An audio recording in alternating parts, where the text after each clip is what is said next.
Bueno, la descarga de hoy siempre es cuidadosa, pero hoy más que nunca especialmente cuidadosa y quiero que se entienda bien y por eso voy a tratar de ser muy específica. Yo me pregunto bastante seguido últimamente, ¿por qué estamos hablando de Venezuela todos los días? ¿Otra vez? Sí, ¿por qué hablamos de Venezuela todos los días? Y me explico o me reescribo. No estoy diciendo de por qué nos interesa Venezuela, que ese es otro tema, pero ¿por qué estamos hablando? Porque parece que solucionáramos algo si hablamos, si damos declaraciones políticas. Se ha instalado como tema periodístico y tema político la postura frente a las elecciones en Venezuela, que fueron en julio del año pasado. En julio del año pasado.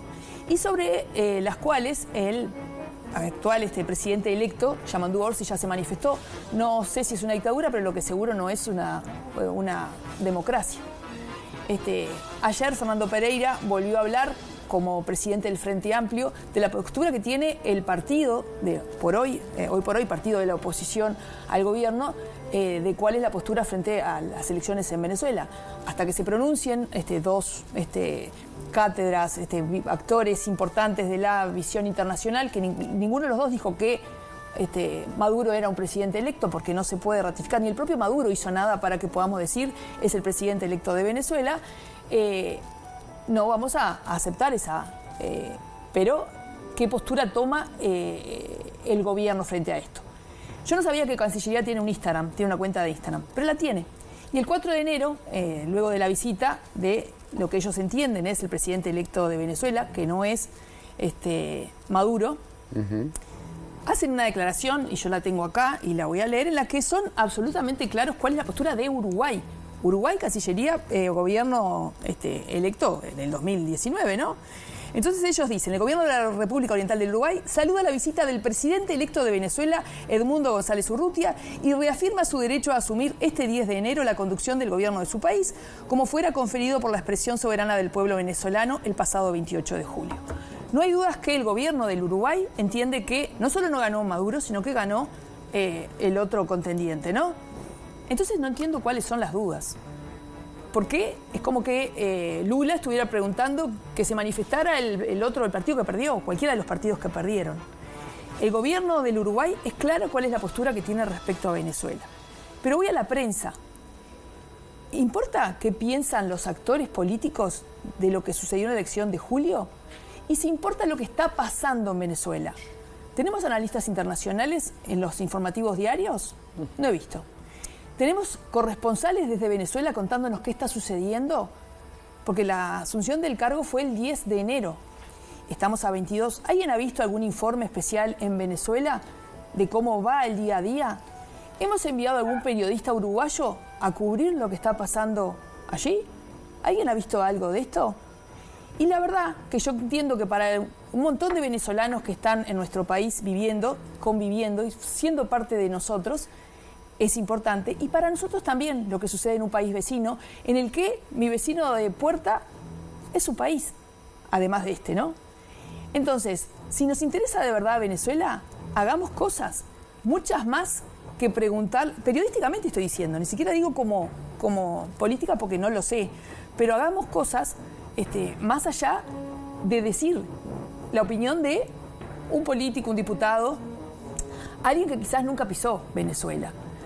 A mí me interesa qué está pasando en ese país, como me interesa qué está pasando en Estados Unidos también, en el que recién veían en el informativo MB de Noticias, y la estuve viendo desde el día lunes, las primeras palabras del presidente electo Donald Trump, hablan de medidas fuertes, en las que vimos a Elon Musk haciendo una seña que parecía un saludo nazi, por lo menos desde acá parecía eso.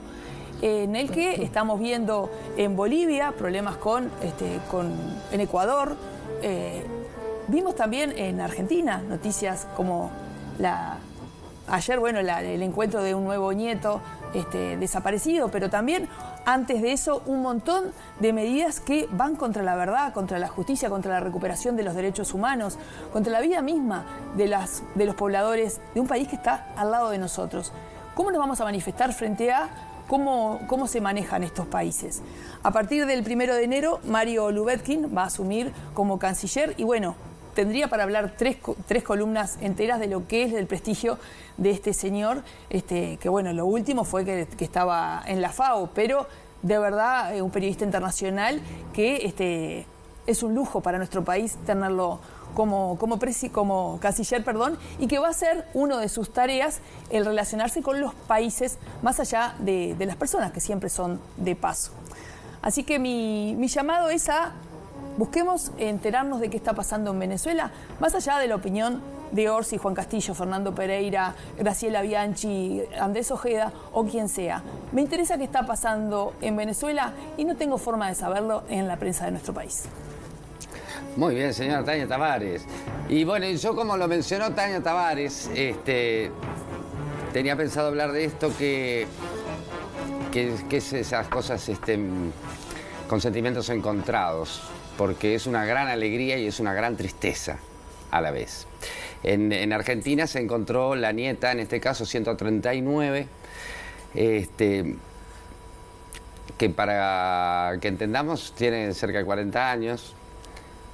Recién ahora, después de 4 décadas, sabe quién fueron sus progenitores. Nació en cautiverio. Allí estamos viendo, ese es el hermano de la nieta, porque como siempre en estos casos... ¡Qué emoción! ¡Qué emoción! En estos casos se trata de mantener en reserva el nombre de la identidad del nieto o la nieta encontrada. Los padres, cuando fueron detenidos, obviamente estaba embarazada, tenían... Porque la gente a veces ve las fotos en blanco y negro, y ve las fotos y además de otra época en que de repente chiquilines parecían hombres hechos y derechos. Tenían 25 y 22 años en el momento de su desaparición, embarazada. La crueldad que ha habido en estas dictaduras latinoamericanas no tiene nombre. De verdad, es muy difícil ponerse en la mente, para una persona normal o semi-normal, es muy difícil ponerse en la mente de quienes estaban haciendo esas atrocidades.